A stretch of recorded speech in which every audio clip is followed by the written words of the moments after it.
Good evening, everyone. Thank you for joining me tonight for my last webinar on facing the holidays after loss. I want to say that I applaud each and every one of you for your bravery, for taking a step to be here this evening and listening to what I have to say and to share about the grief journey and how you may embrace the holidays because it is a difficult time. So acknowledging up front that losing a loved one is always heartbreaking. Anybody who's lost a child will tell you that is heart-shattering. And the holidays for all of us who have lost someone become heart-wrenching. So my hope is that I can remove some of the angst that you may feel about embracing the holidays without your loved one. And I want to remind you that I am recording this session, and I will send the link to you as soon as I'm finished and it's uploaded. So you can just make a cup of tea, sit back and relax, and you'll be able to watch the slides and listen to what I have to say again. So no need to take notes or to be worried about that. Okay, so my name is Janelle Biagioni. I am also known as the Hope Generator, and that means that I generate hope when you can't. I'm a registered professional counselor. I have a certificate in death and grief studies. I'm an author and a speaker, and my specialty is on loss through death and loss through catastrophic injury. My story is how I got involved in the bereavement field is that I was widowed at 34 years old, so that's 26 years ago. My daughters and my husband and I, our children were 10 and 12 at the time when he died.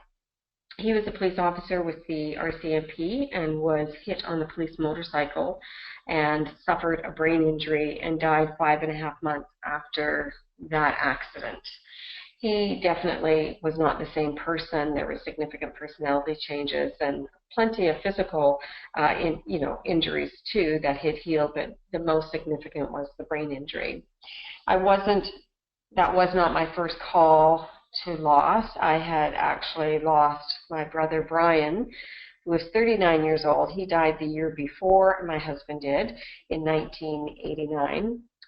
He also died of a brain injury, and his resulted from a subarachnoid hemorrhage, which was caused by an interaction of prescription drugs that were prescribed to him by 2 doctors, and one of those drugs being fentanyl. My good friend Ruth had suffered a brain injury 3 years before my husband, and she died 2 weeks before my husband died of a brain tumor, inoperable brain tumor. And Ruth was 43 years old, and she left behind 2 daughters who were very close in age to my daughters, and her husband was my husband's boss in the RCMP. And my brother Brian had 3 children and a wife too. The year before Brian died, my dad was killed in a truck crash, a horrific 18-wheeler truck crash on the Hope Princeton Highway where he went over the side of a mountain. And so when Brian died, and he actually was in a coma for 2 weeks before my mom and my sister-in-law made the decision that they had no choice but to take him off life support, we were really just coming through the tail end of the fog with my dad, who was only 54 when he died. And when my brother died, he was the eldest of 7. I'm the middle of 7. Him and I were very close, and I took his death extremely hard. And I can't say that I'd even got through the fog with him when my husband was injured and then passed away. Now, those were not my first times that I've had significant loss in my life. My brother-in-law, Dale, was murdered when I was 23 years old. I was pregnant with my second daughter, who's named after him. My husband's parents were deceased. They died when he was a teenager, so him and I were the next of kin, and we had to deal with all the ramifications of the legal system and to try and understand how this could happen. And it was a friend of his who had killed him. So I had significant experience with loss. I have significant experience personally with grief, and I really, after Dale's death, between Dale and coming to the end of when my husband died, trying to understand how that chaos and madness comes to all of us when we're grieving. So I will share with you how I went on that journey. But I do want to say that, in all those losses that I've had, I did not get a pass go card after my husband and Ruth died, because there had been a long list of people before them. And knowing that, my brother, my husband, and my friend all died within 18 months of one another, and my dad might put that into the 2-year mark. So I didn't get a pass go card, and I have since lost my mom 13 years ago, and she had a very aggressive and short bout with cancer. And I've lost some very dear friends since then, and 2 of them dear good friends this year who were younger than me, and both of them also had short bouts of cancer, but very aggressive as well. So I've had to find a way to work through those feelings and emotions of losing people that I really cared for.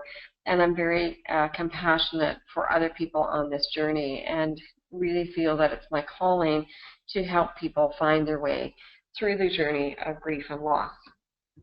So my book, Life Losses, Healing for a Broken Heart, was the first book that I had ever wanted to write. I truly carried this in my heart for 25 years. I've written other books on brain injury, A Change of Mind, One Family's Journey Through Brain Injury, Head Injuries, The Silent Epidemic, and I've written some regional books with ladies in the Okanagan where I used to live. But this particular book was the one that I wanted to write when my husband died. And there were many reasons, all self-limiting beliefs really, that held me back from writing that book. And when I got to the 25-year mark, I had a talk with myself one day and said, either write the book or give the idea up. And I no sooner said that when I realized I couldn't give the idea up. So I wrote the book, and that came out 2 years ago, a year and a half ago. It's a very comprehensive book on loss. It's not necessary that a person reads it from front cover to back cover. The chapters are very distinctive. So I have children in grief. There's a chapter on divorce and separation, a chapter on anticipatory grief, so somebody who is terminally ill and dying, and a chapter I call extraordinary mourning, which would be catastrophic injury, dementia, Alzheimer's, sudden death, murder, and sort of all the things that we go through at those different times. And there's other chapters as well. But throughout the book, there are many exercises that people can do to help them on the journey of grief, to reconcile those losses and to work through their emotions and feelings. So I encourage you all to get a copy. It's available at Amazon.com, and you also can go to my website, JanelleBeebe.com, and there's a link right at the top of the book, of the website, and you can order the book from there. So for me, really important for people to know that what I get is that what not a lot of people outside of your experience will get is that grief has no time frame. It does not have a clock. There's no calendar. It's not predictable. It's not orderly. There's no set time frame from the time you've lost your loved one until you're feeling better or okay or fully functioning in life again. But what happens from the outside is that people want us to think and believe that we just have to get through the first year and then everything will be okay.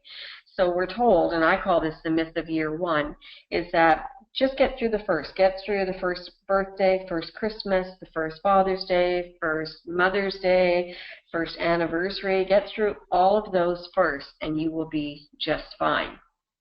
And what I learned from my children about this was that I could see quickly, and not only my daughters, but my niece and nephews and all my nieces and nephews who were impacted by these deaths, was that those days of first were going to span far more than 1 year. And for my daughters, as I said, they were 10 and 12 years old at the time.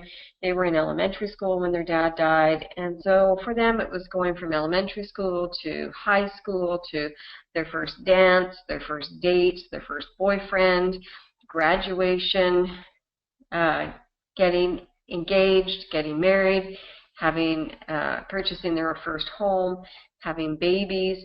All of those were firsts without their father. And so really the first for them actually spanned about 12 to 15 years, because every one of those experiences they were experiencing without him for the first time.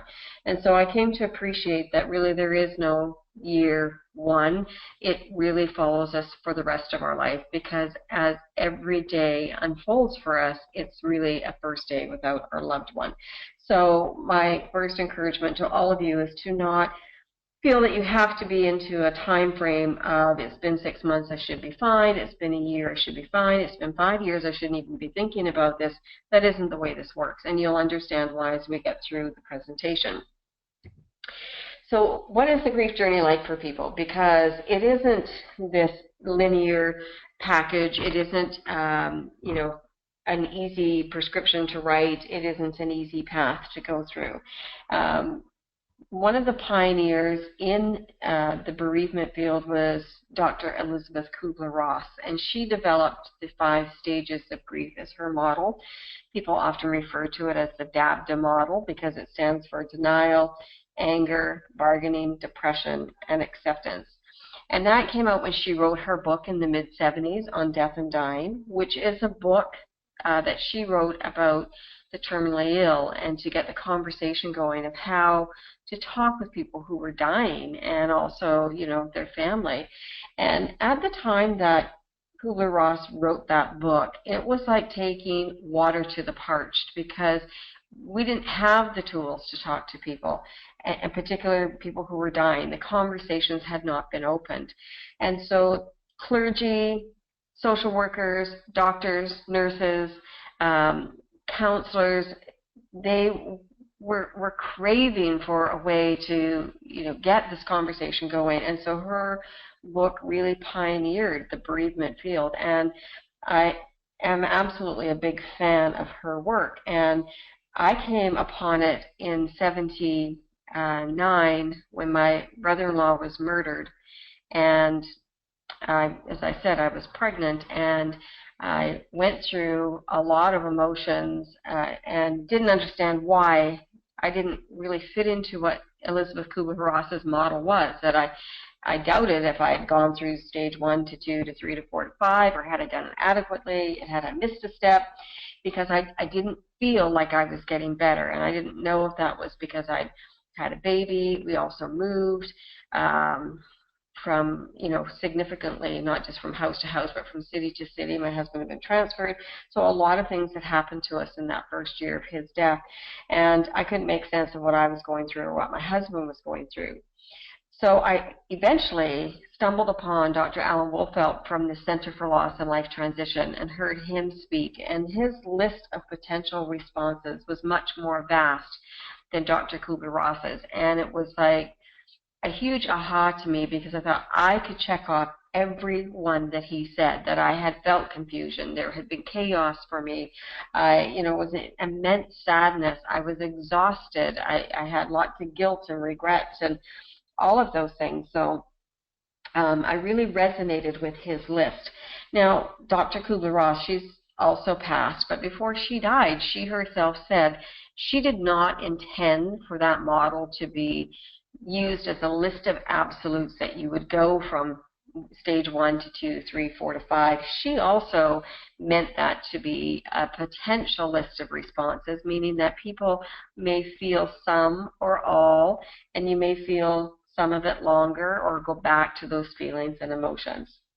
So in my work, I ended up creating my own model, which is kind of a blend of both of their responses, and mine is called the 5 Veils of Loss. And I really love the image of the veils, because nothing is concrete in the grief journey, and our feelings and emotions can be fine 1 second, and, you know, in a fleeting moment they're not, and it's like that veil just moves and blows around with the wind. So in my 5 Veils of Loss, which are listed in the front of the book, and you can get a really good understanding of what they are, is under attack, and that's the first veil, and that's when we're called to the action of being bereaved when we lose a loved one, and or a miscarriage, or we've lost a job, or a pet has died, or a relationship ends. That's when our world comes under attack, and everything that we knew to be true no longer is. The second veil is state of chaos, and this is where the orderly way of life everyone has strive for is now gone, and it's difficult to deal or cope with the overwhelming tasks or details of just doing anything in life. Then eventually we move into a stage of what I call morphine, and that's where life begins to reshape without the other person or activity or pet or whatever life was before is no longer is, and we can start to see what life will be like, what our new reality will be, and we really push back because we don't want that. And so often some people will say to me, so-and-so is in denial, so-and-so is resisting what's happening to them. And I say, well, yeah, like, why wouldn't they? It's not, they're not in denial that that person died. They know the person died. They know the person is not coming back. They know that this can't be changed, but they're seeing what life is going to be like, and they're saying, no, thank you. I don't want that. I didn't ask for that. I didn't sign up for that. So that's the morphing stage, and it really is important that we let people go through that, and it's kind of, because you yourself will know, it's like walking with your foot in one world and the other foot in another world, because you can see what's happening, and you don't want that. Then we move on to the inner warrior veil, which is, where some acceptance comes into our life, because, we really begin to realize that there's no going back and holding on to the old life that we have. And, we realize that we're left here to survive. And so, that inner warrior starts to take hold of how are we going to make sense of what's happened, and how are we going to honor them, and how are we going to hold on to our own lives. So then we move into the fifth veil, which is redesign. And so this is really where you start to build your life again from ground zero, to give it purpose and meaning again. And so all of this takes time, and there is no particular time frame for people to go through that. As I said, there's no calendar, there's no clock, no agenda to get you through that. But it's being able to acknowledge that we go through a very big range of emotions in the grief journey, and each one of us will do that differently. So you are the expert in your grief. I'm the expert in my grief, and sometimes we'll meet in the middle and it's the same, and sometimes it will be different. And I've been a counselor now for 6 years. I've been working in brain injury and helping families for 25 years. And I can tell you that I continue to learn from every person that I work with, because I take on a real teach me attitude. Teach me how this has impacted you. Teach me how this has changed your life. Teach me how this has hurt you. So when we know that we are the experts, and when you're able to look at that and to understand sort of the mix that you're looking at, which is you now are in a life that's been made up of memories and dreams, and when we're grieving, that becomes our present moment that we are grieving. We give up on the dreams of the future because they feel very lost to us, and we do that really because we don't know how that would unfold when the person's not there. But we also want to linger in the past, to hold on to the memories that we have. So you know it.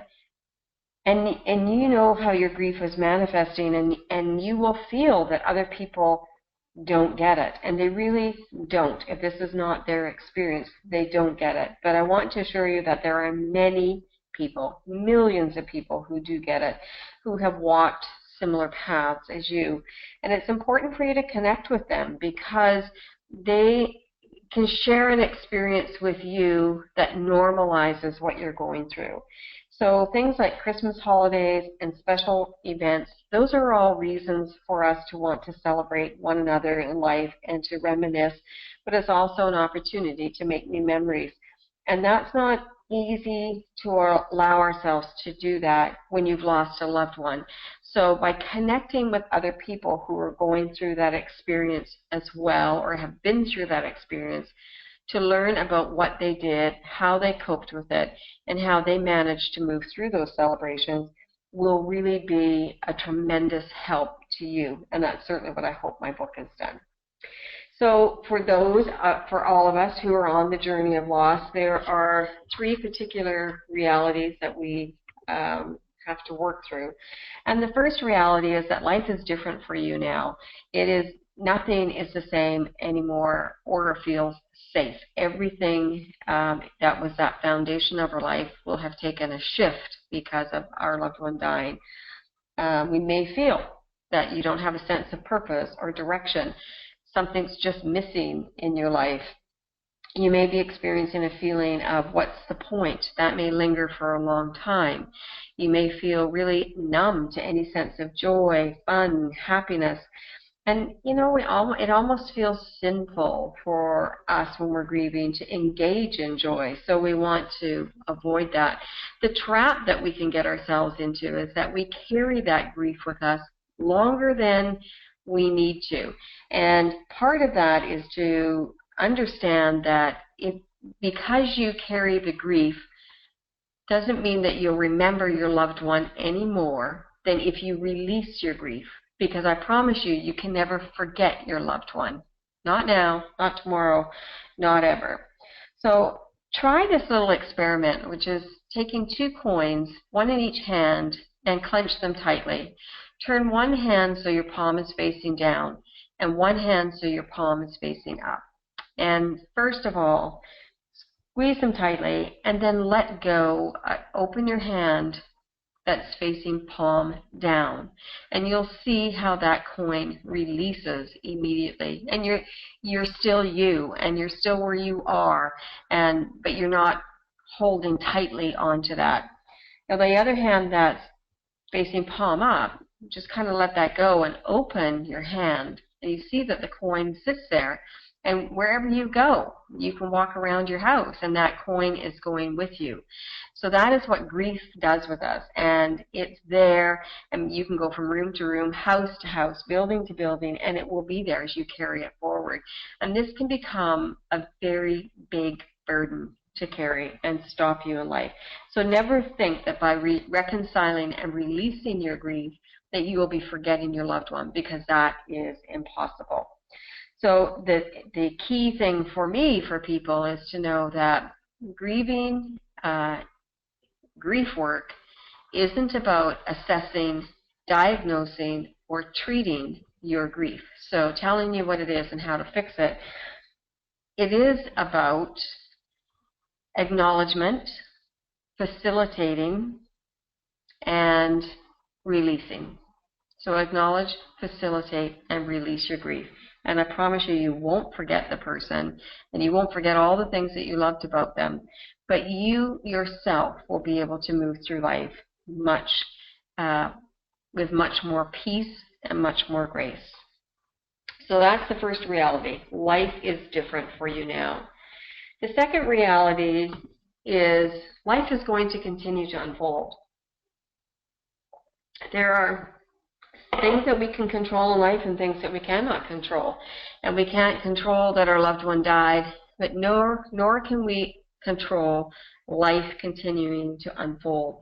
So it will unfold for you. It's going to unfold for your family and for your friends, and in many ways, with babies being born, career changes, people buying and selling homes, planning vacations, even retiring, going after their goals and dreams. That will unfold for them. And you will want to be happy for them, for sure. But it will unfold for you too. And unless you release your grief, you will not be able to embrace those moments. When we are looking at the future without our loved one, we're acutely aware of what that will not be like again. So that's our present moment.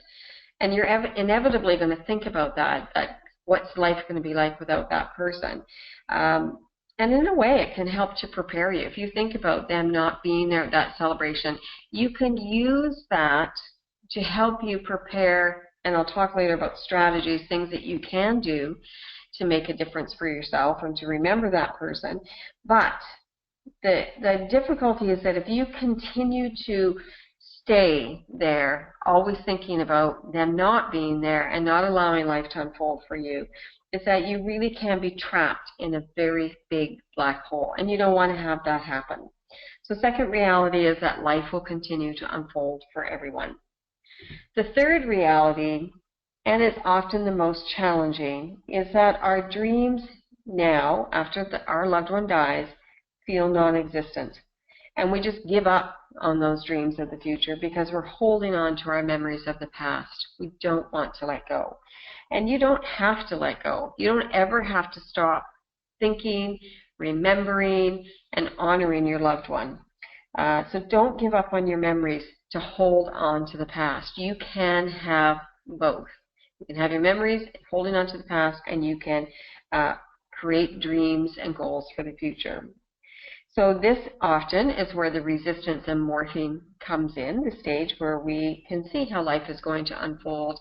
And, you know, it can feel hopeless and that there's no fun or joy and there's really no light at the end of the tunnel. But that is because your loss has been without choice or negotiation. None of us sign up for this. Even for my mom, who was diagnosed, and we had that diagnosis, we had 6 weeks with her to do as much as we could, and we did. My sisters and I moved right home with her. We had tea parties at dawn with her. We all had private meetings with her. We wrote letters to her. We really made the most of those 6 weeks. But it still, when she died, was an incredible blow to our family. And we were maybe just more exhausted because we'd invested so much in those 6 weeks with her. But it still was without choice or negotiation. We hadn't accepted it any more than we would have had she died suddenly. The one thing was that we, you know, felt gratitude that she was no longer in any pain. So those are the 3 realities. First reality, everything is different. Second reality is life will continue to unfold. And the third reality is that you will go through some morphing and resistance, but you need to really honor yourself, that you can have dreams and goals for the future, and that will not in any way eliminate the memories and the love that you have for the person you have lost. So Christmas is difficult for everyone at this time of year if we've been through a loss. And Christmas isn't for everyone. That's another thing. So some people may say, you know, it's not painful for me because it's not a big deal. Christmas is a big deal for me, and it was a big deal then when my husband died and my brother died. And on some level, I think even 26 years later, it can still be a bit painful. But because it's a difficult time of year for people, and there's lots of emotions, and the longer that time passes, we may feel that we're not allowed to express that. People can actually get sick. Their resistance gets down. You know, their mental health takes a bit of a hit, and physically they take a hit, and it can be, you know, a pretty tough time for people. So some people may tell you it doesn't bother me at all. Other people may say, yes, it's very painful, and others yet may describe it as having a feeling of feeling empty or hollow now, and that it really feels unbearable because the holiday had been infused with so many memories and traditions that it's hard to think about moving forward without that person in your life. So the resistance that comes as life morphs into that new reality, because that's painful, because we can see what this will be without that person, our inclination is to push back and to move away from the pain. We don't want to go there, and really, why would we? We've already hurt enough, and so to go towards the pain and to face the day without them, particularly a holiday or a celebration, we don't want to do that, so we feel like we should move away from it. And, you know, we don't remember those all the days, but we remember moments, and that's what we're hanging on to. So we remember things like birthdays, weddings, and absolutely some sad things too, because you'll never forget that the day that your loved one passed. But we hold on to those moments of love that we share, and so we again get trapped into thinking that if we move forward, we are going to forget. And you won't. You know, a piece of us goes when our loved one dies, and so when your inclination is to move away from the pain because of the holidays, I need to assure you that it's actually moving towards the pain and embracing the pain is the best thing to do, because pushing away from the holiday only will intensify your pain. But moving towards the pain gives you the opportunity to be proactive in your grief, which is what I say when people are addressing their feelings and, you know, doing something that's meaningful for them. And this actually will help you to heal.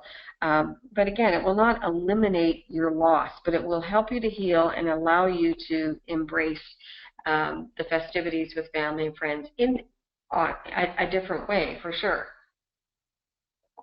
So here's how my first Christmas Eve went down. And it was really difficult. My husband died on October 24th. And as the holidays were approaching, and I spoke with my daughters and said, you know, what do you want to do to remember Dad? And we needed to go to the cemetery. And did they want to do that Christmas Eve? Did they want to do it Christmas Day? And they said that they wanted to do it Christmas Eve. So I really put a lot of thought into Christmas Eve, how that would play out. I made sure that it would be only my daughters and I, so that we have lots of time together. We went to the cemetery at close to dinner time, so it was very quiet there. It was just dusk was starting to give way, so it had a real, what my daughter called, a blue dark to the sky. It had snowed. It was absolutely breathtaking. Many people had been out there before us and left little Christmas trees that had lights twinkling at their loved one's graveside, and the stars were out. It was really, really beautiful. And we stood at his grave, and they didn't know what to say. They were sad, they were hurting, and it was a very emotional time for us to realize this was going to be our first Christmas without him. And in my pocket, I had our wedding band. So I took the opportunity, and it was not easy to do, but I had a great conversation with them about marriage, about our union, and about the fact that although our relationship was short-lived and that time that we had with him was very short, that it really was very necessary in this world, because without that relationship, they would not be here, and they needed to come into this world. And I presented them with each one of them with one of our wedding bands. So it was a very tearful, emotional exchange that we had. And I had planned the rest of the day so that we went home, it would just be the three of us, and we spent a nice quiet evening together, and we had some food and watched a movie and just kind of hung out together and shared our love for one another. And that's how we got through Christmas Eve. And so everybody will need to find a different way to do that. But for me, it was being proactive to acknowledge that he wouldn't be here, and doing that on Christmas Eve then allowed us to breathe easily and to be freer on Christmas Day. So it's hard, though, when you think about that, it's hard to see any beauty when the world feels so cold. And again, as I said, the journey is filled with confusion and chaos, and we're not sure that we're doing it right. And it is like we are living in a fog. And when that veil lifts and you begin to see again the morphine stage that I've talked about a few times, again, you're not going to forget your loved one, and it won't minimize who they were because your heart changed forever. But when that veil lifts, it feels like a very cold, lonely place to be. And again, why this is important to connect with other people. It is that I explain to people we get caught up in what I call rage, which will hold us in a place of pain and suffering. And rage is my acronym for regret, anger, guilt, and roller coaster, the emotional roller coaster. And so regrets are the what ifs. What if we did this? What if we did that? I should have done this. I could have done that. He could have done this. He could have done that. Those are where the regrets are, and they really don't serve us, because you can't go back and undo that or change that. Now, if there was something that you are responsible for in that relationship that didn't get healed or was not finished before that person died, then by all means, find a way to do that work of healing and clearing things up, which can be done through, and I have a technique in my book on unsent letters. You know, you can do that through reflective work and writing. And it's about releasing it from you so you're not carrying it forward, because I assure you, your loved one on the other side is not living in those regrets any longer. So it will serve you no purpose. Anger is a very natural emotion connected with death and what's happened in our life, especially because, again, this is without choice or negotiation. So what is important and is key to the anger is that you do release the anger. And again, how you express the anger, finding a safe and appropriate way to do that without doing harm to yourself or other people is key to the whole process. So anger is completely normal, but it's how you address the anger and release the anger that's really important to find someone to do that work with. Guilt, much like regret, will serve you no purpose unless you are on a diet and you eat something that you shouldn't and it reminds you that you've made a different commitment. But feeling guilty, and I felt this with my husband. I didn't know CPR the night that he died, and I really felt guilty that I could have done something, but doctors assured me that the type of heart attack he had when he died was catastrophic, and that had they been there, they couldn't have done anything. So again, it doesn't really serve any purpose for us, so it's important to find ways to do the work of that healing so that you can release that from your body, mind, and soul so that you can go on with living.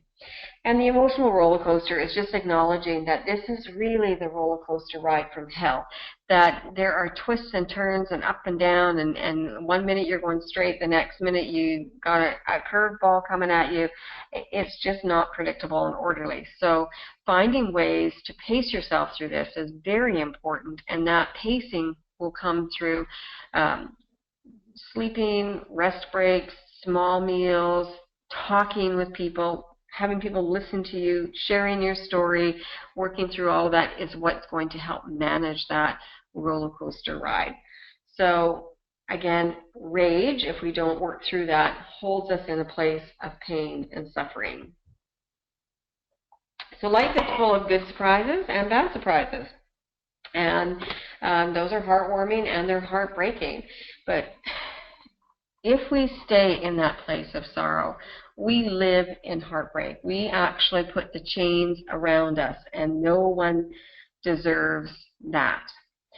So how did I make it through the first Christmas when Christmas is so important to me and so important to my family? And I really didn't want to have Christmas that year that my husband died. I felt like I just couldn't face it without him. And we had so many traditions that we did. Like he had jingle bells made up for our St. Bernard dog, and he'd go out at Christmas Eve and ring those bells for the girls, and it was just, there were so many memories. And yet part of me knew that I had to either do it or go somewhere where they didn't celebrate Christmas. So interestingly enough, I had sold our house on December the 1st, and my daughters and I were moving to our new home on December the 7th. So I had movers coming to pack the house and to move everything. And I hadn't actually not been in the house by myself since his death. We did not return there after he died because he died at home. I went to stay at my brother's home. So the day that the movers went to pack, they arrived and I arrived at the same time, so I let them in. They spent the day packing, and I came back and then locked the house up when they left. And then the next morning when I went to unlock the door, I dropped my girls off at school, went to let them in so they could load the truck, and I arrived before them. So I had to brave it and go into the house by myself. And when I went in, I saw all the boxes stacked up, and it really struck me that I now was not just packing up our life together. I was actually packing up half my life.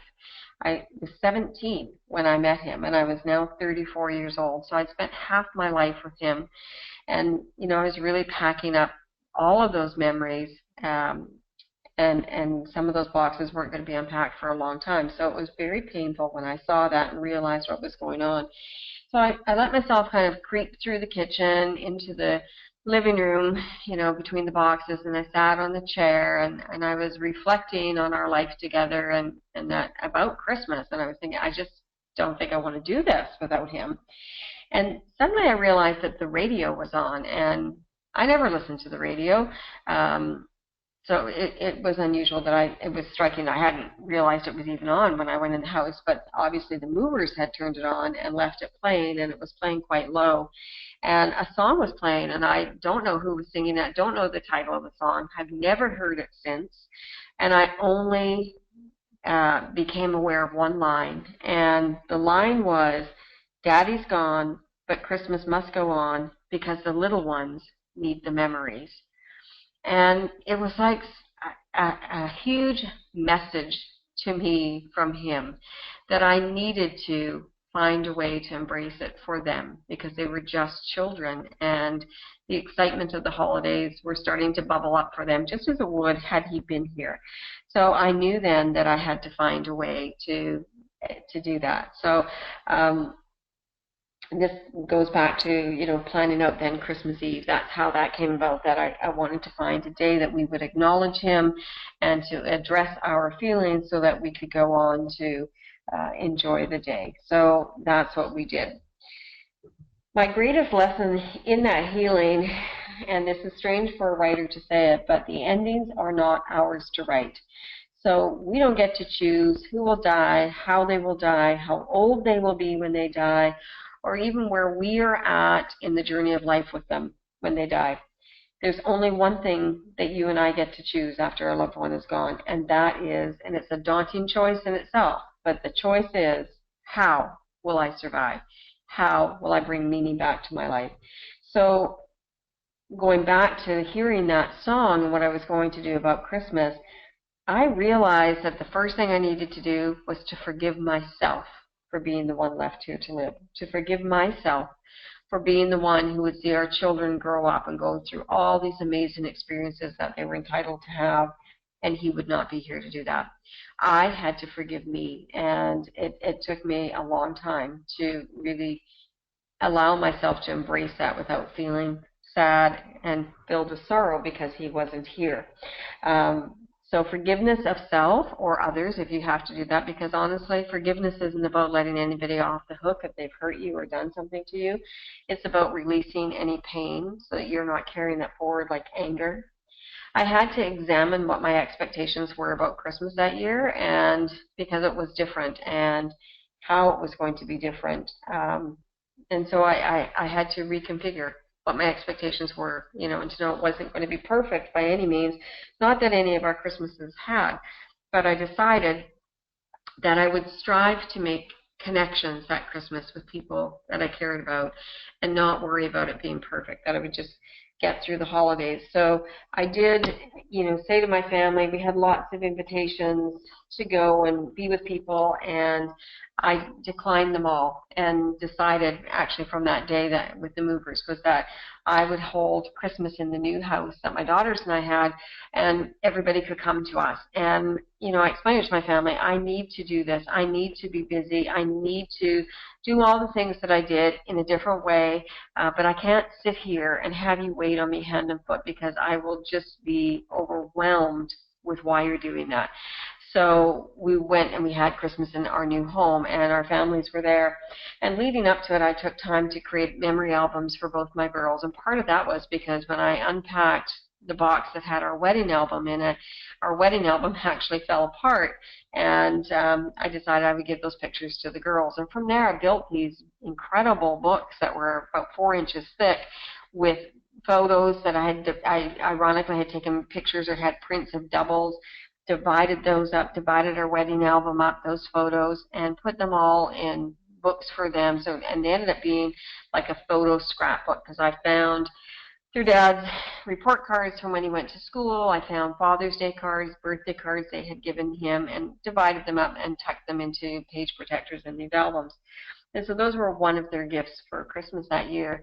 And Christmas morning, when everybody arrived and the girls opened them, it was hours of people sharing stories and memories and just looking at those pictures and reading, the cards. And it was very cathartic for all of us, and certainly still 26 years later give us great joy to go and look at those books. So that's how I got through the first Christmas.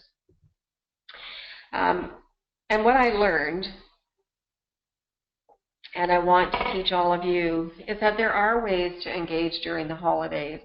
And to do that, again, it's giving yourself permission and saying, you know what, it's absolutely okay to interrupt the sadness. It's okay to interrupt your anger. It's okay to interrupt your sorrow and disappointment, because I promise you, those those feelings and emotions will be there until you deal with them. So they're kind of like dirty dishes. They're not going anywhere. So it's okay to park them and say, I will come back to you later. That was a hard lesson for me. I wasn't able to do that right away, and I've learned over the years that that is okay, and I give myself permission to do that. So ways that you can engage with others in the holidays is, first of all, getting outside of yourself. When you want to take a break from your sorrow and your pain, the easiest way to do that is to talk to people and talk to them about them, not you, not about your story. Just say, I'm taking a break from that. I want to hear about you and what's going on in your life and how you're doing and how your children or your grandchildren are doing. Talk to them. People will be thrilled that you're interested in them, and really focus on what they're saying to you and stay engaged with them. So talk to them about them, not about your story. And it's you're just taking a break from it, and it's fine. Do something that makes you smile and laugh, because that's very healing. It's okay. You're not being disrespectful. You're not forgetting your loved one by having a laugh or a smile. It actually will release some stress for you. It's a perfect time of the year to write a thank you letter to people who may have helped you on your journey, and it'd be a real gift for them to hear what they've done to help you. So taking time to write some cards out will be very healing for you and a gift for other people. Create a memory album the way I did. Give a gift to charity in your loved one's name, or give your time in your loved one's name. Cook all your favorite foods. Cook your loved one's favorite foods. My sisters and I do that every year for our mom's birthday. We all cook her favorite foods, feed it to our families, and we phone each other and talk about it. We're going to spread out through BC and Alberta, but that's how we get through her birthday. I have a friend on Christmas Eve who makes barbecued spare ribs every Christmas Eve so she can feel close to her mom. And she's never shared that with anybody until I asked her about, what do you do to remember your mom? And that's what she does. So she said it's just become her tradition that in her own little way, she can have a little bit of her mom there at Christmas time by making one of her mom's favorite foods. Watching a favorite family movie. In my book, I have a whole list of movies that will help you get through the holidays and work through your grief, but you can Google that too, 100 Christmas movies, and that will come up for you. Anything that will give a little bit of a distraction and a pause to the grief journey will be welcomed. Break for you. Visit a place that you enjoy. Develop some new traditions, because life is different. Hand over traditions. Create a ceremony to do that. And importantly, allow for some sadness, because you know what, your feelings are real and you don't need to push them aside, but setting them aside is okay, but you still want to acknowledge them. So pamper yourself. Take time for extra rest and quiet time, and watching what you eat and how much alcohol that you're taking in, and really know what your limitations are and give yourself permission to live within those. So if you can't do the big crowd this Christmas, then give yourself permission to not do that. If you want to do Christmas at your home, or you don't want to do it and you'd rather go to somebody else's, give yourself permission to do that. You don't need to apologize to anyone or to make excuses about it. Just own it and give yourself permission to do that. The big thing for me is always about engaging with children, because they love Christmas and they are so in the moment. So even if you don't have children, borrow a child, because I can assure you that there's some parents out there right now who love to have 2 hours time to get some shopping done or Christmas baking done and take their children and go play in the snow or go for a walk and have some fun. But just really lighten up and let yourself laugh, because again, that will release the stress in your body, and as tears do, so don't be afraid of those either. What you may need to convey to other people, though, is that first of all, it comes from you understanding that you aren't necessarily going to match what others want you to feel in the moment. So they're going to be at a different place than you, and that's okay. And if they can't acknowledge that, you feel free to acknowledge that with them. I'm not going to match what you want me to feel because I'm in a different place right now. And it's just not your job to feel the way they want you to feel, as it would not be their job to feel the way you're projecting that they should feel. So they need to understand that, and they can understand it by you teaching them that Christmas and special holidays are going to stir up unreconciled grief and deep feelings. That your feelings are real and you have no control over when they're going to surface. Whether this is your first Christmas or your 10th Christmas, you may have some emotions around that, and you don't need to apologize for that. But what you need to do is meet your own needs to take care of yourself.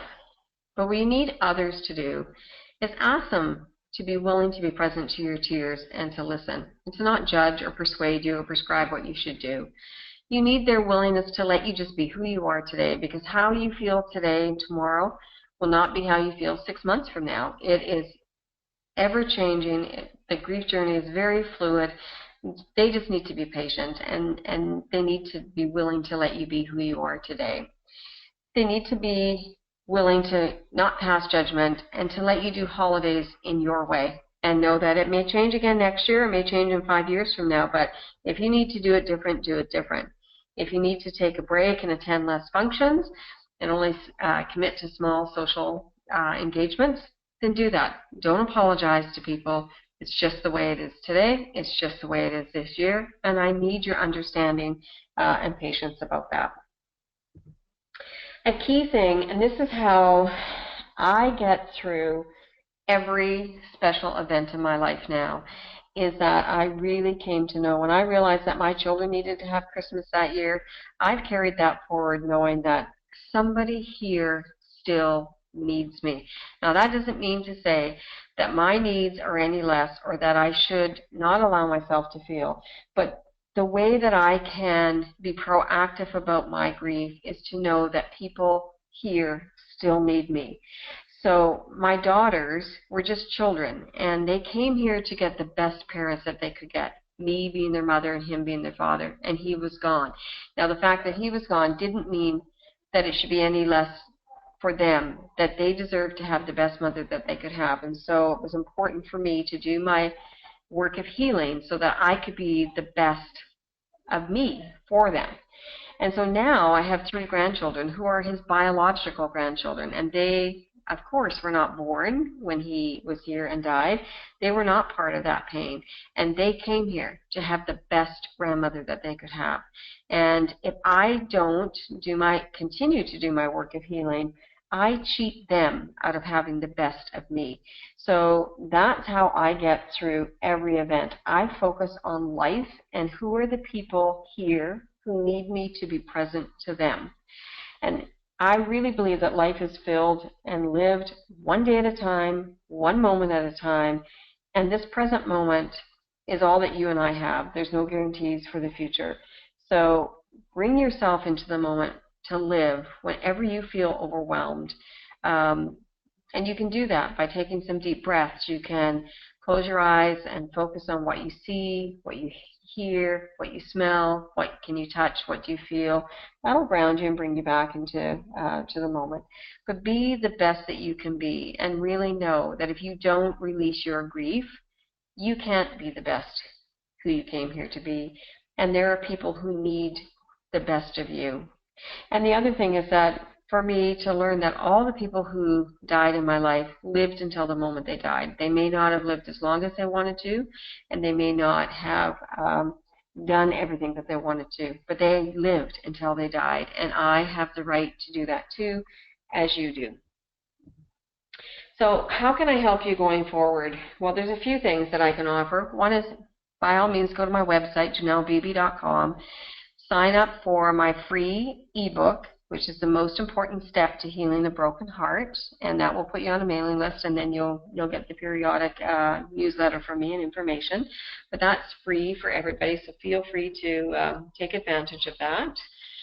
Again, you can order a copy of Life Losses, Healing for a Broken Heart at janellebeebe.com or at amazon.com. There's lots of techniques and exercises in there, and if you get stuck on any one of them, just send me an email, and I'm happy to walk you through that.